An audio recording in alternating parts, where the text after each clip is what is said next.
Hi everybody. What a day we're after getting for it again. We're blessed.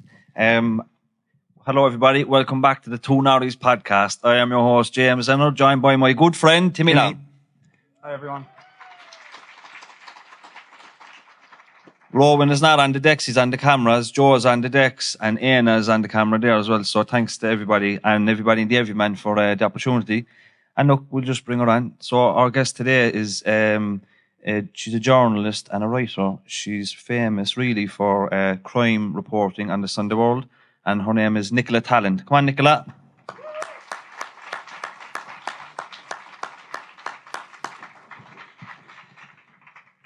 And you might be aware we didn't advertise Nicola's name beforehand because she might upset one or two people and they might be standing up in the gallery there with a...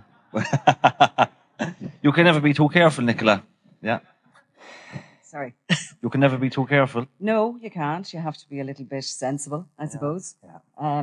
You never know. Look, the chances of anything happening had you advertised would be fairly minimal, but I still just have to be a little bit careful. Just always, you know. But you can't let complacency set in, because if you're complacent here, it might feed into another time and another time, and before you know it, your guard is completely down. And we wouldn't like to be egged. No. Or a hard-boiled one if it was a big gangster. Or a cabbage or whatever, you know. But look, I said to you before, there's easier ways to make a living. How, in the name of God, did you get into this line of work? Oh, God, I asked myself that actually quite a lot.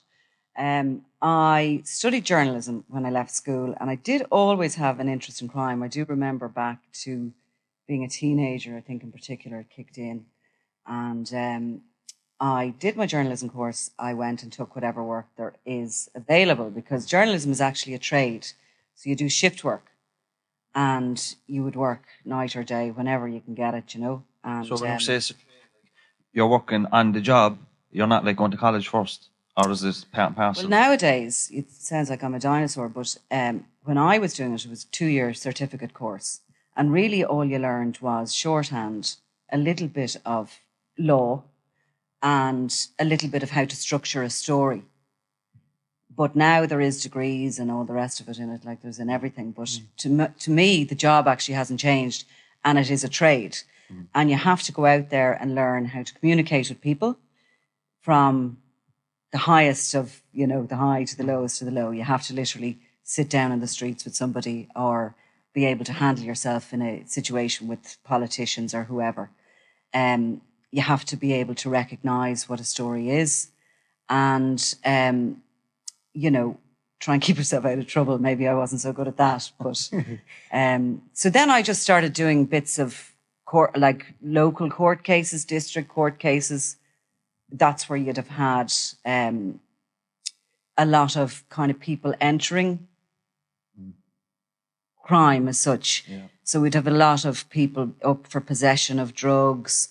You know, you'd recognise... every single time there'd be a mother with them or a grandmother with them, young guys, mainly guys, by the way, as well. And there would always be what I maybe naively at that stage saw as excuses given for their behaviour, which was, you know, they've been having a bad time or they're addicted to drugs or whatever. But I think as the years have gone on, I've learned that that's actually the most important part of it all. And to listen to that. Like, did you get more of a critical understanding as you matured, or was there education, or? Yeah, I definitely got, as I matured myself, I did do a HDip in criminology when I got into it proper. And I think just from meeting people and speaking to people, you get your greatest education of all. You know, I wouldn't be great with academics or putting my head into books and trying to, even when I did my criminology, I remember wondering, everyone else on the course, because they were prison officers and police and everything, they were really worried about the writing of the answers. I was really worried about having the actual facts. I didn't care about the writing. That to me was the job, you know, you become so used to it. But I think when you normally talk about writing in the local papers for district courts and stuff, many's the time we would have been in the paper for stuff like that. And when you're younger, you think like, oh, I'm in the paper, let's have a look, you know.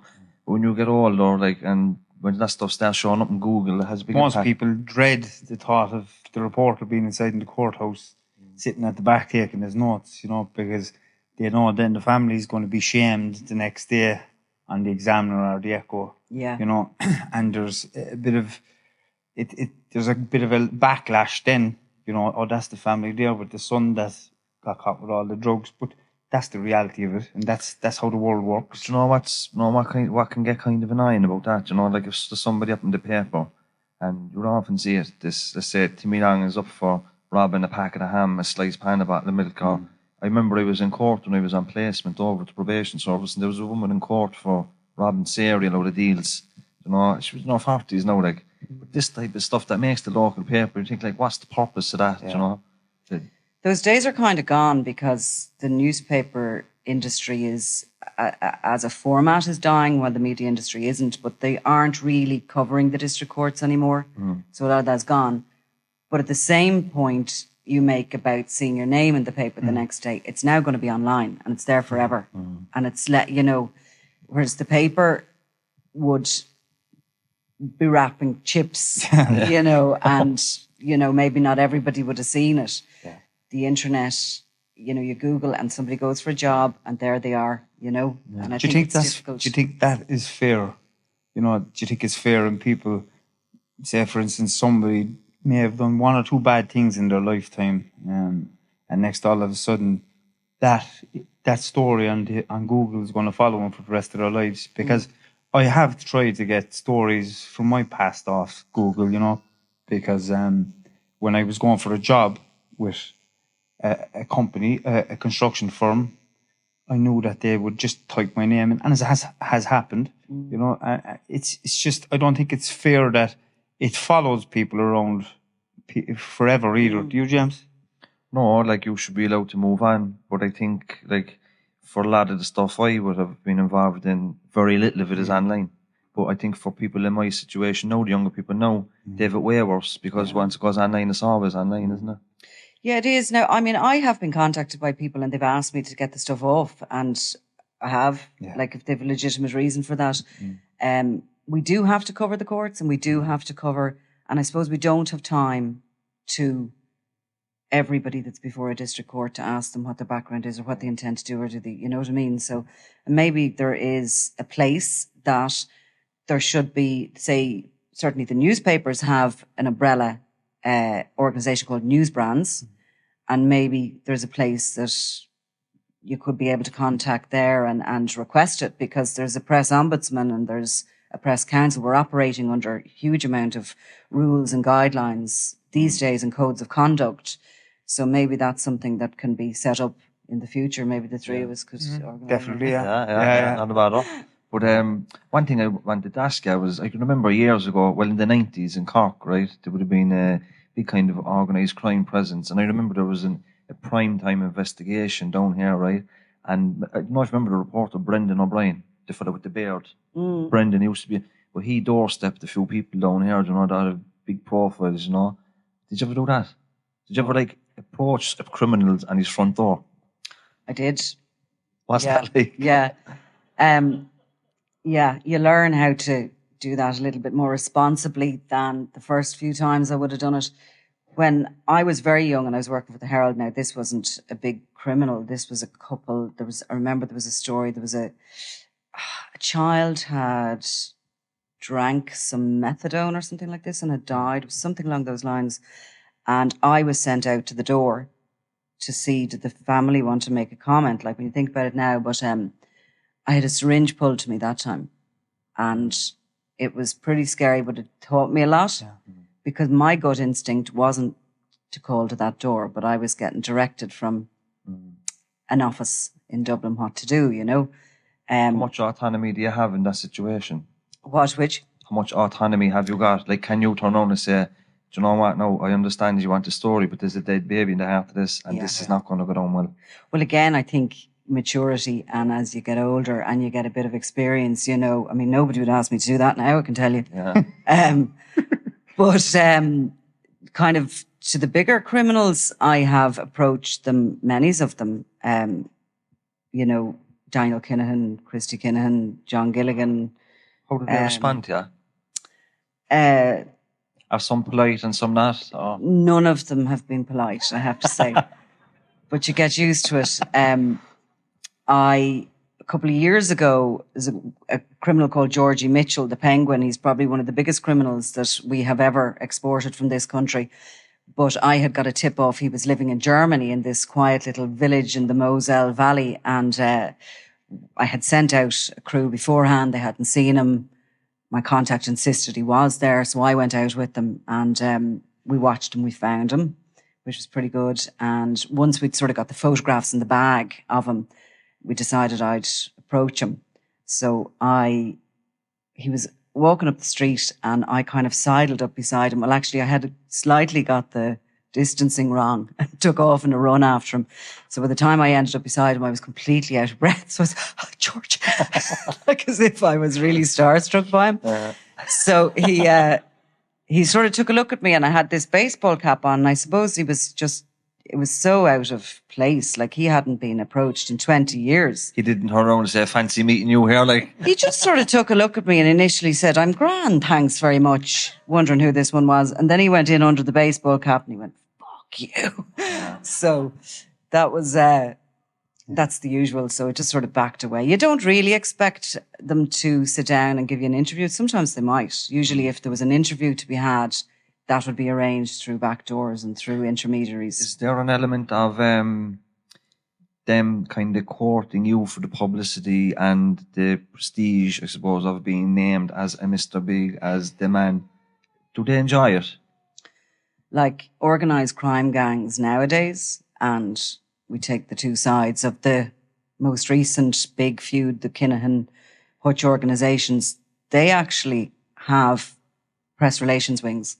They have people working for them who are pushing their narrative and they're trying to push it constantly into the media. And nowadays, because of encrypted communication, emails, etc., they're coming at you with a piece of information and you don't know who it is that's coming. So you're getting like, you know, not that long ago, they would have had to sit down and meet you maybe in a car park or something. That's been cut out. So from that, you're losing your ability to look somebody in the eye, to know who they are, to know what their motivation is. Because a lot of they always have a motivation. Nobody gives me a piece of information unless there's a reason for it. And sometimes I'm okay with the reason for it. Sometimes I wouldn't be. Sometimes it could be trying to plant some information that could ultimately get somebody killed. Have you ever felt like you were used by a organised criminal to put something out there for their own agenda? Have you ever regretted putting something out there? I would be really super cautious about things. I mean, like nearly, you know, I will drive them mad in the office because I second guess everything. I hold back information until I'm sure of it. And that doesn't work really well when you're looking for speedy stories to go up. But I feel the stuff I do is just because it's the kind of the highest end of organised crime, you have to be just super careful. Do you think a lot of the gangs above in Dublin are actually afraid to actually harm a reporter over what happened to Veronica Guerin? No, I don't think any of them I think are. they still have the capability of... Totally and utterly. They're chaotic. They're drug users. Actually, that's probably the biggest threat would be not somebody being organised enough to find out where you're going to be and do something. The biggest threat would be, you know, if I pass by some young lad on the street who's wanting to make a name for himself and you get a bottle in the face or something. And that's the reality of the situation. And that's why I would be very cautious not to maybe socialise in certain places, or I'm just always a little bit odd. My friends are sort of used to me now. Yeah. Sometimes I can just get up and leave somewhere, or I'll... Because you've got a big profile. Like, you're probably the main person, probably passed out Paul Williams now, as like when people think of crime reporting, they think of Nicola Tallant. So I suppose it would be like if somebody was able to get an attack on you or an assault on you, it would be something that they could brag about later on, you know? Totally. And I was only talking to a colleague of mine in the north, Alison Morris, who she'd be a big crime reporter in the north. I was talking to her actually recently on my own podcast, And we were sort of half discussing this. And she says exactly the same thing. But what she pointed out, and I had never really considered, was it's social media actually who's made you, like, for me, it's always a job. But social media has nearly made you into not maybe a celebrity, but somebody who's known. Whereas when I started off in the job, I mean, bar your name being on the paper, you'd never had a photograph of you. Nobody would have known what I looked like. Nobody would have known anything about me. You know, and now here we are sitting on the stage in Cork talking about the job. You know, it is a bit strange, but... How do you think crime in Ireland has evolved or changed since you began reporting on it? Well, it has... Look, I think that when I began, and I began really reporting on the stuff when John Gilligan was brought back to Ireland. What year are we talking? 1998. A couple of years after Veronica Gale. I think 98. She was murdered in 96. So he went to the UK first of all, and then he was put in Belmarsh prison, and he was returned. He was extradited back to Ireland, and himself and others were put before the Special Criminal Court, which had never before been used for gangland criminals. It was always for subversives. And many's a person from Cork, I have to say, because that's a lot of the criminality in Cork would have been around that. But so they were brought back, and if you think about Gilligan, within 2 years of selling cannabis, I think he was estimated to have been worth 20 million. But if you got involved at that level now, maybe selling cocaine, you could probably be worth about 200 million within 2 years. It's scary money. It is. But there's a lot of blood then on your hands as well from that. And when you get in that deep, there's no way back. You know, No. there's a few things that will lead to, and it's either death or life in prison. You know, and death is mainly happens. Like if you go to prison and you spend the rest of your life in there for a murder, you're one of the lucky ones, really. Because if you're at the top, you don't last very long. You know, and that's what I've seen myself in the last few years. Any criminal that's outside of the obvious at the moment, like any criminal that's at the top in the last 20 years, their lives are on threat constantly. But even in Dublin is mad, because young fellas now become very rich very quickly and dying before they're 25, you know. Like it's a lot different to the rest of the country in Dublin, isn't it? Well, and they're just living these mad lives. They don't think of the future. It's like as if they just are living for the day, spending for the day. Everything they do, there's no consequences because they're not thinking past tomorrow. And they're users, big time users. I mean, I'd know a lot of the kind of, who I won't name anybody as regards this, but a lot of them that would be well known, and you'd hear the names. They have absolutely enormous cocaine and steroid addictions themselves, and that seems to. It's like as if when you get somebody with a big alpha male type personality, and you mix it with the steroids and the coke, you're just creating this monster. Like, I mean, some of them are terrifying even their own families. You know, they're terrifying everybody around them. Their behavior is just so scary. Like, and they only come to an end if they get shot or they shoot somebody and get caught.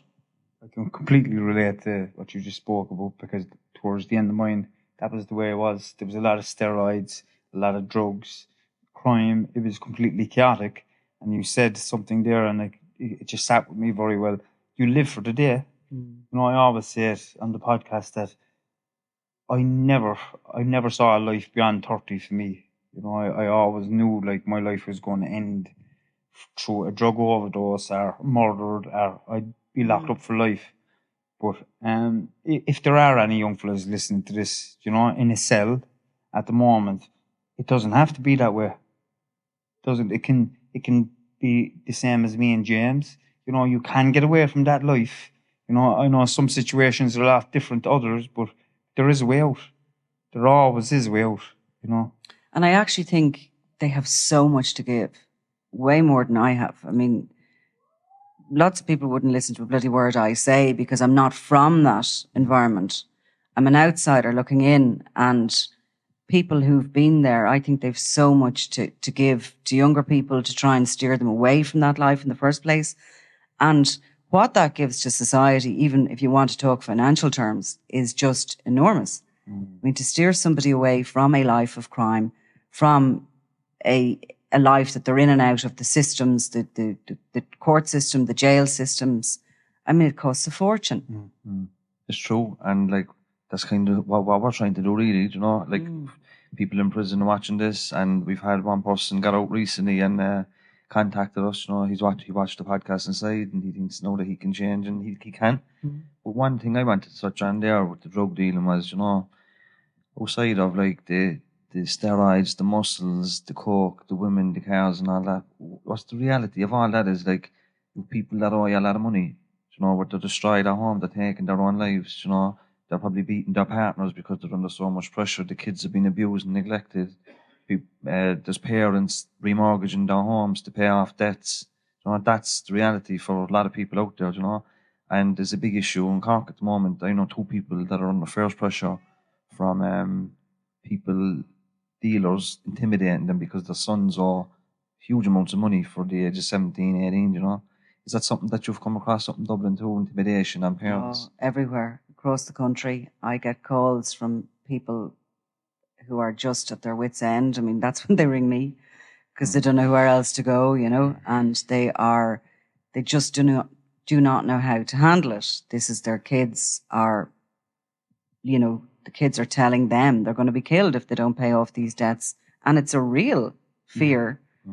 It's not, there's nothing unreal about it because you see the events that happened in Drogheda and Dundalk. I mean, you know, children involved there, debts owed. There's been horrific things that have been done to very young teenagers and to family homes and people getting firebombed and sitting watching the television and remember that child was dismembered on Snapchat. That's unbelievable. That was, and there's people before the courts in relation to that, but that was a horrific thing. I mean, for me, that was a line in the sand, and yet life continues and on it goes. And each time you feel you've crossed a line in the sand, it seems to be another one. Famously, Larry Dunn, or infamously Larry Dunn, didn't he prophesize that the next generation was going to be more violent? That was probably the 80s. It's every generation now seems to be more violent, you know. But you're supposed to live up. What it is they're just trying to live up to the generation before them. Like the generation before them was wild, but they have to step up to the next level to be a little bit wilder, to be more recognised. That's how it is. I think social media plays a big part as well. You know, in Mexico, they used to never behead people, but you know, when Al Qaeda started beheading people and putting in, people now have access to the internet, so then people get ideas from societies and cultures that they may have never seen before. So I think that has a big part to play as well. You know, people are exposed to stuff that's happening in the 4 corners of the globe, Africa, South America, and stuff now is happening in Ireland that we would associate with, you know, Mexico cartels, you know. And funny you should say that, because that sort of that new generation, what I would see, well, they're around for probably 5 years or more, probably, but it is that. It's the you know, the Instagram gangster is what they are, and they're showing off what they have and the girls and the cars and the runners and all this on Instagram, and it's actually nearly seeped into part of the culture here now, and that came from Mexico. That's where that originated, and it's not only in Ireland, by the way, it's the UK and it's across Europe, you know, the Netherlands and Spain and other countries that have a big problem. Yeah.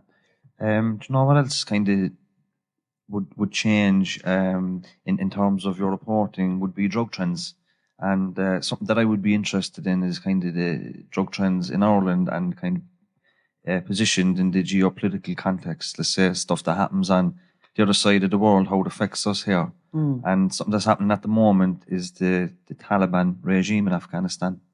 And my supervisor in UCC, James Windle, he wrote a piece for RT Brainstorm, I think it was yesterday, but he spoke about, you know, when the Soviets, when Russia invaded Afghanistan in the 80s, the Mujahideen, they upped opium production to help fund the fight. Same thing happened when the Allies invaded in 2001. But when the Taliban are actually in control, they suppress opium production. So I suppose while the Taliban are in control now, they've not inherited, they've overtaken a country, right? There's a huge amount of heroin addiction in Afghanistan. You know, it's unbelievable, opium and everything. They've asked the international community for support in this. The Taliban will decrease opium production. I think they decreased it by 90% the last time. So what could happen here is you could have a drought, or gangsters might stockpile, but they will run out. But one thing that might happen out of that is an increase in fentanyl and other synthetic substances, you know. So that's one way it could change. If you have because nearly all the world's heroin comes from Afghanistan. So if the Taliban have stopped the production of it, then they're going to look for alternatives. Outside of that, then, if there is another invasion, they will up production, and you could see Europe flooded with heroin again, you know. So it's interesting to see how we can be met with the realities of stuff that happens on the other side of the world. Do you liaise with correspondents in other jurisdictions as well? Most definitely. And funny, the Taliban thing is never as black and white as it appears when it comes to these terrorist organizations, because the Taliban have funded themselves from heroin production. And when they did slow down the heroin production the last time, it was only for 1 year before they were invaded by the Americans. When they were coming under pressure. So, you know, I was reading a little bit about it and whatever, you know, will they move into making the likes of the fentanyl and start selling that? They'll need to be funded. Like all the terrorist groups across the world have been funded by drugs. FARC in Colombia were funded by cocaine. A few here too. Sorry, exactly. There's a few here too who always put out their PR agents to say they hated it and all the rest of it. But it's all very sort of complex and I find it interesting to keep a broad view on what's going on elsewhere, because, you know, that's when you can start to properly learn what it's all about. What is a bag of heroin being sold in the streets about? What is a line of cocaine being sold about? And do people who buy it understand where their money is going to and what's happening with it? It's not just going into the luxury villas of the drug barons. It's also going into the hands of terrorists and for the purchase of weapons and bombs and everything else. So yeah, it's true. Like if you, it's very easy for people to look at people that use drugs like heroin and say it's dirty. How can they use that stuff? Blah blah blah. But cocaine comes from South America mainly. There's children being slaughtered for that too. There's women and children being slaughtered for that too. And if you're snorting off the cistern of a toilet in a city here, the amount of devastation that has to happen so you can get that on the cistern, like people can be oblivious to that, you know. And I've said it before. I remember being back at parties in my using days. Now, if I was after scrubbing myself up and I went out to the pub, which would have been very rare, but back to a gaff to be snorting coke off the table, lecturing me about drugs because my drug was heroin, you know. That happens today still. Like that was early on though, when Cork, like when heroin came to Cork. It was probably 2007. Still stigmatised today though. Well, it's not as bad as it was before. You know, it's not as bad. You could have people that use cocaine, right, sitting around bad mountain people that use heroin. Well, listen, fuck it. Cocaine is probably the biggest problem we have in this country at the moment, between cocaine and crack. You know, the crack cocaine is like, from my own experiences, once you start trying it, you know, it just takes its own route and it's becoming big in Cork now causes as well. its own problems, like, you know. But let's drag it on a small bit there. I want to start talking about something that I think is very important, right? It's your podcast, right? You wrote a book a few years ago called The Witness. A great book. I read it when I was in prison, right? But you made a podcast about it, and Joey O'Callaghan is the guy's name, and I think that was probably one of the best podcasts I've listened to. Yeah. You know, can you tell the people in the audience a little bit about it? And Joey.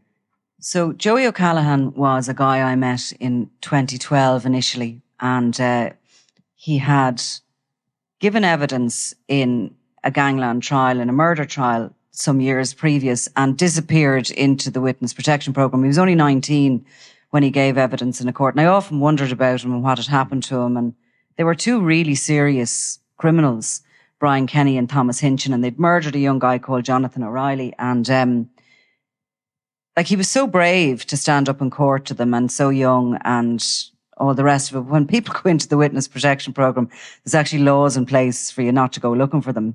So they just go missing. But I'd had contacts with other people who'd been on the witness protection, and they weren't too happy about the aftercare, etc. And I just did wonder, and I eventually found and got in contact with his mother. And Joey had indeed had an awful time after it. But I met him, and our relationship started there. He was a really good guy who had got stuck in a really bad circumstance and couldn't see a way out of it. And he was used and abused by Brian Kenny. He was literally removed from his family and moved into Kenny's own compound. And he was, turned into a drug dealer and, a thief and everything else. And he had an amazing ability to tell his story from the beginning. From the first time I met him, he had this incredible ability. Sometimes people just can't tell their stories. They just don't have the therapy or the education or the language or whatever it is. And you're trying to drag information out of them. With Joey, it just flowed from day one. And I found him very vivid in his descriptions of everything. And anyway, we just kept in contact. And then in recent years, he was in a place that he had been through a year's therapy in the Priory and had become even more able to tell his story because of that. He had a full understanding of what had happened to him, and he'd been groomed, which is what really is going on these days. So we did the book, and then we kind of, like, I love podcasting, as you guys do. It's brilliant. But sort of wondered, well, how do you podcast somebody who, who can't really be identified? Yeah. But at the same time, your voice, like, if you couldn't see me, I could be anybody, do you know what I mean? Or if you had never seen me, a voice is your voice. So we decided we'd try it and we'd see how we got on. And there was COVID and lockdowns and all the rest of this sort of stuff. But eventually we created what was really quite raw. There was no major, well, there is production obviously going in the background. The production is allowing him to tell his story without butting in, without, me jumping in or the producer Ian Mullaney jumping in. We sort of sat back as much as we could and allowed him tell his story. And I think it gives you this almost ringside seat into what it was like. And I mean, they were the days of Marlowe Highland. He was involved. He met Marlowe. This was major league stuff, and a child within it.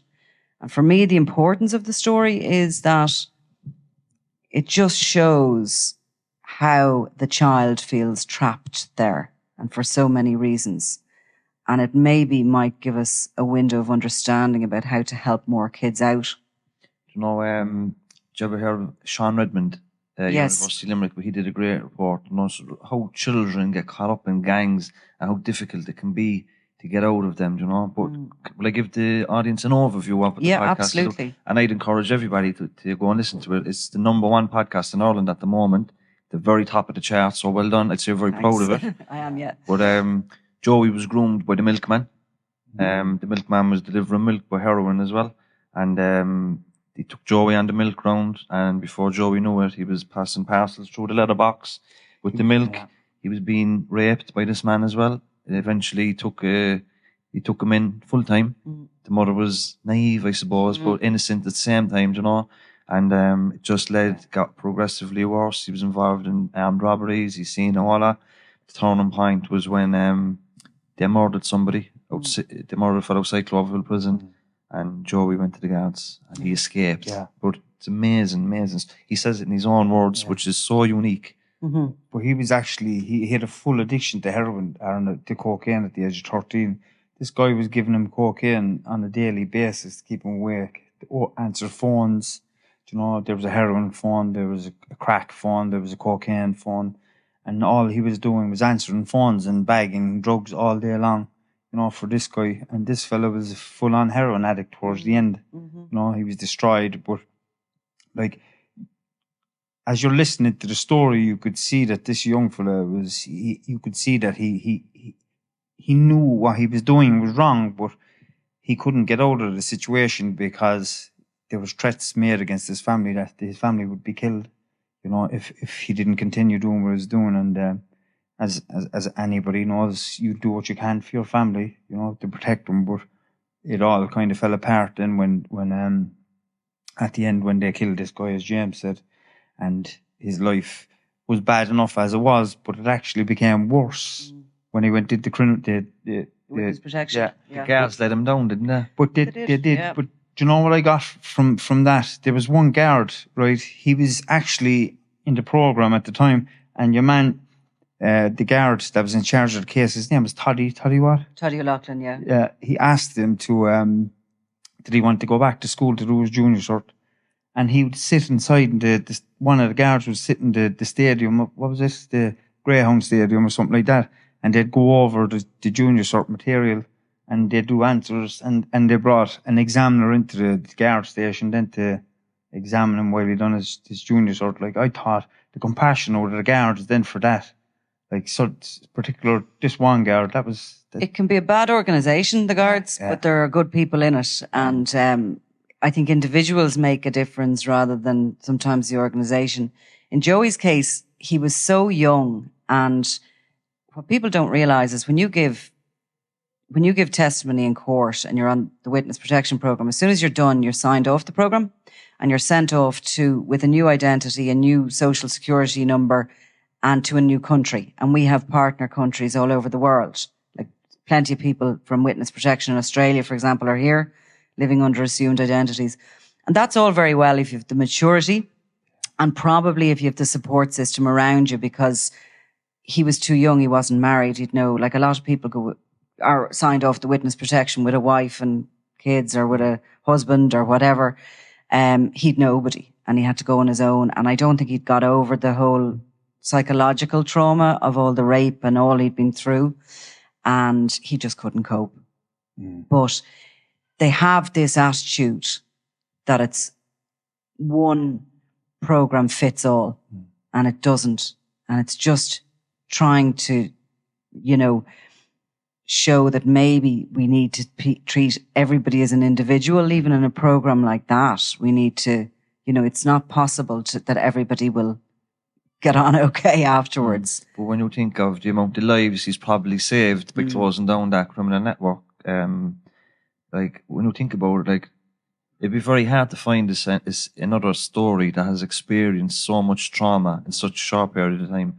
Like, he was after being through so much, and then to be just basically used by the guards and the courts to get the convictions, and then kind of, okay, go on about your business. Here's a passport in a new country, See, that's where I kind of really felt a connection with Joey and decided I was going to carry this through all the way, this story, because I would have championed, that narrative. Come forward, people come forward and give evidence, and people, and listen, the witness protection program is one of the strongest arms we have in this state for fighting organised crime. It's really necessary. But at the same time, the idea, for me, I felt sick that the state had left him the way it had, as opposed to individual guards. I don't think any individual guard did it. I think it was the state and the way we run that we had stood back. You're looking for people in those dangerous circumstances to stand up in court and face down the most evil, dangerous people. And you're supposed to, as a society, stand shoulder to shoulder with them. And you're supposed to be there for them. But instead, we're just dropping them after it and letting them paddle their own canoe. And I just think it's wrong. The saddest part of that podcast, I thought, was, when the guards brought him to the house and they says, right, Joe, you get your belongings. He had no belongings. What he had was a bed, a table, a chair, and a scales to bag. He had no clothes or possessions or anything. And he was like, I have nothing. And he didn't realise, like, how bad he had it. When he realised then, like, that he probably should have clothes. He probably should have maybe PlayStation or the telly or a radio. He had nothing, and that was just so sad. So I hope he's doing well for himself today. I wish him nothing but the best. Yeah. He's one of the most resilient characters I've ever come across in my life. And congratulations. And he's doing a great service, really, because he really is. And Toddy O'Loughlin pointed that out to me, wrote a letter to him, lovely letter. But he is continuing to do a service by, hopefully a lot of people in education have said to me that they'd like to see the podcast, his story used as a kind of a, wherever you could to get kids to listen to it. This is the reality of this world. Yeah. And this is what it's like. It's not about flashing around Dubai in Exactly. Balenciaga runners or whatever. Do you hear many stories like that, as severe as his? Is it actually still happening? Definitely. By the time people would maybe come to me, they're desperate. Yeah. Like they've tried everywhere else. I mean, nobody from that world wants to come to the media. I mean, I'd be a pariah. I'd be seen as a pariah. I'm called a rat regularly, which always actually amuses me. Because even that whole concept, I think, is so empowering to the individuals at the top of and the ones who are making the money. That whole concept, if I could click my fingers and change anything, it would be that cult-like belief that there are, everyone's a rat because they speak up. That silence is empowering the people who are benefiting, and only them and nobody else. But so, when people come to me, they would be described as rats. I'm described as a rat. Everyone's rats. There's rats everywhere, right? So it's fine. It doesn't bother me. I just find it I just find it amazing that it is so deeply embedded in communities. But when they do come, they're desperate and they'll, they're looking for something. They don't know what they're looking for. Sometimes I could do something for them. Mostly I probably can't. I can try and steer them in the right direction. If they're in debt, I would always say to them to go to the guards, who are rats as well, I think, by the way. But anyway, they'll never kind of, they'll just sort of advise them on what's the best way out of a debt, because the debt, I mean, that world has no receipts. There's no, even if you pay 10,000 today, they could come back and look for another 10 off you tomorrow, especially if they think, happens all the time because they think you have the money. And I can see why parents pay it. If it was my own children that were going to be kneecapped, I would, do anything to stop that. And as you said a while ago, they're not idle threats. And when No. Joey O'Callaghan was being threatened that his family was going to be murdered, these came from people he knew was potential. They have committed murder already. So he had no reason to doubt them at all, But how did you get into the podcasting? Well, I actually started doing some stuff like on Eamon Dunphy's thing, The Stand. And he asked me to come on and do a bit of crime. And I had done a bit of audio, quite like audio. But I did that for about 2 years and I learned quite a lot from Eamon, I have to say. I learned a lot, especially to just relax and to not be concerned about, like, I think the first time I had to do an interview on radio, I nearly got sick. Go away. I nearly got sick. The idea of, oh my God, like, what am I going to say? It's just quite different to writing, like, isn't it? Totally different. Yeah. Totally different. Then television, you're just like a rabbit caught in the headlights, the cameras and the lights and everything. Still hate that, actually. I know how you feel. Yeah. I can definitely relate to you, dear. No, don't like the cameras. Don't even like getting my photograph. I've never got used to that. Just some people are more natural with that. But so I did learn a good bit of, and then I wanted to do a crime one, and because sort of this it sort of broadens what you have to say in a way. Like I would have been, the Sunday World is a particular product, which is very much in your face, photograph of somebody, big headline. Is this the beginning of it? Yeah. We better hurry on here now to get you all to the pub. But I think you have an ability to come across a little bit more empathetic, and you can explain yourself better. Yeah. You have a little bit more time to do it. Like, a front page story, and then a spread, as we call it in the Sunday World, is 1,000 words. And that's really difficult to try and get anything across that isn't a fact. You cannot tackle the problems of the world. And I've heard you speaking before saying that you might write the article or the story in the paper, but you don't, like, the editor chooses the headline. Is that correct? Yeah. So, like, people might associate you with the headlines and I did, to be honest with you. Yeah, You know, I had it's all right. a perception of you, Okay. based off the Sunday road, which I didn't really like. But no, as I come into recovery, I could see the damage, the negativity in the stories, and I understand like that. I know underneath all this glamorous stuff was the realities of the Joeys and all that. Like, but when I seen you on the Tommy Tiernan show, and then I started listening to your own podcast with Trina, actually was there.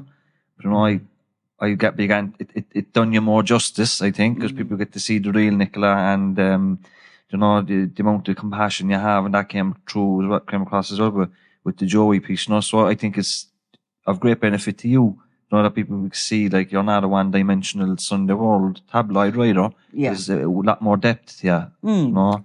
I mean, there was probably a stage in my career when I was happy with being that. You know, I was kind of like I quite enjoyed the going after those big stories. I still do get a buzz from that. But, you know, if there's somebody, you know, out there that we can find or whatever. But, it's just newspapers are really cold mediums. You actually can get, unless I suppose somebody's writing an opinion piece, and maybe if you can get yourself through it to the end, you can get a sense of what they're like. But I do think that it is a cold medium, and audio is fabulous. I love it. I love the sense of, and podcasting I particularly like, because I think you get a little bit of, like, people who are going to bother listening have to feel they get to know you a little bit, and that there's a little bit, not to be unprofessional about it, but that they feel that they're sitting across from you, and that. Yeah, but like when I met people here now today that I've never met before, people that listen to the podcast, and they feel like they know me, and to a certain extent they do, because they listen to me every week, and we talk about our personal stories, and you know, we have guests on, so you get a great connection with people, you know. And I love podcasting myself because I suppose the independence that you have, you know, there's no time limit, there's nobody setting agendas for us. You can kind of do what you want to do. And, you know, we're doing this now a little over a year, and it's going really well. And it doesn't matter what you say. No, when you come to a stage, if something really comes out of your mouth and it doesn't make too much sense, which happens quite a bit with me, so. I held myself back. Yeah, but, you know, there's something there. You know, your line of work, you know, starting off, was there any motive behind your work, as in these big gangland criminals, or was it just you wanting to make a change and bring these fellas out and get them off the streets? Or Oh God, no, I didn't think I was getting them off the streets or anything like that. I think I probably did have a sense of justice that I took a while to realize that I had, you know. Like, I mean, I was coming from very middle class background, you know. There was no sort of journalism in my family. There was nothing like that. So in a way, I kind of came into it and didn't really know, like, I was just flapping about trying to work out what it was. But as I kind of settled into it and started, I mean, what really would draw me is the stories, the storytelling, and the sort of, a lot of the time I'm not telling the story. I'm just helping somebody to tell the story. I think that's the skill I have, that I'm able to guide somebody in how to tell their story themselves. And that's ultimately what I'd like to do, you know. But unfortunately, the day job is probably still writing the stories in the Sunday World and getting the front pages and the headlines and all the rest of it. Now, that has moved more so into podcasting, which is good. And are you working on anything at the moment outside of the day job? Have you got books coming down the line? I have a book coming out now in September, and The Clash of the Clans, which is on that whole emergence of the Irish mafia and how they've infiltrated boxing. So, yeah, very blokey, isn't it? It's just, I just try and sort of do something a little bit more, I don't know, girly next or something, maybe. Yeah. It's just sort of, it's very blokey, really, just even the boxing thing and all that. But it is quite fascinating. And what I've done with that, and which is again something I find interesting, is to go back to the social, you know, why did these groups emerge from these parts of Dublin? And you have, like, say, the Dublin 8 area. If you look back at the social history of the area, there was big employment there one time in clothing factories and all this. It all went. Then there was an Ivy Market thing was developed, which was a closed-in market for the street traders to allow them a bit of heat and shelter in the winter. And they were feeding their families by selling clothes, secondhand clothes or whatever. And that closed down. And then everything else developed around it, but it was all flashy apartments and there was nothing for them. So that's how it emerged. Yeah, I mean, the but drugs it's come similar, with the... it's similar to Cork here, where we're from, the north side of the cities, you know, and in the 80s, in the late 70s and the early 80s when these estates were being built, there'd been a lot of industry in Cork, you know, and then you had, you know, with the recession, you have Ford's closed, Dunlop's closed, all the textiles closed. So then when you have a lot of working class people that were working in industries that are no longer there, poverty really is at the core of it, you know, and as long as you have poverty, inequality, and stuff like that, you're always going to have crime. And I think a lot of the stuff, like for people in prison, it's not that you wake up in the morning and when you're a child and you're asked what you want to be when you grow older. People don't say I want to be a kingpin, a cocaine kingpin. All children want to be firefighters, you know, astronauts, doctors, these things, you know. But as you get older, depending on where you're living and the family you come from, you soon realise that I'm not going to be an astronaut or a doctor, but what will give me that type of money is this, you know, Korean drugs around when I'm 14. That's it, You know? I never heard of Balenciaga runners or Canada Goose jackets until the K District. Remember that TV show? Yeah. Like, I seen, they raided this young fella's gaff. He was only 16. He had a wash bag worth €800. I know. Like, fucking. I think that was my wedding suit. But there's certain stores in Dublin, and I swear to God, like, I won't name them, but like, I go in, I can just see them. They're the only ones with the money to buy the handbag and the, you know, whatever else, and you can just see it. They're actually going to start training of some of the department stores now to see some money laundering for cash purchases and all the rest of it. But look, that's all really secondary in a way. Yeah. That's the kind of stuff that, you know, is a bit of the colour around it. But what's really going on, I suppose, is going back to the childhoods. I mean, in some cases, if the family are involved, and I know one particular family that the grandparents are, actually, they're about to become great-grandparents, and they are living off the proceeds of drugs. Very, very, you know, having a very nice lifestyle of it. They're actually sending their grandchildren out to sell drugs. And there's been people murdered within the family unit. I find that extraordinary. It's insane. It's absolute. Your grandchildren? Yeah. Like, I mean... I can actually understand that mentality, you know, because once upon a time, I would have had that mentality until I broke away from it. I can understand it, and it's completely nuts. And that's the way I was before. I was completely off my game, you know. I didn't understand too much about the normal world or how people really lived, you know, because in my head, everybody thought like I did and lived the same life I did, you know. So it's completely insane for somebody to do something like that. And it shows value for life as well. It shows, you know, that there's no awareness there of the consequences of their actions and the younger generation. Yeah, but I think in a society where we can be very a consumer society, where we're very materialistic, that you can use any means necessary to get your possession, and sometimes it's your own family members, you know, which is shocking. Like, but okay, we leave it there, we. Yeah. Thanks, Nicola. All right. Thanks very much. Round of applause, boss.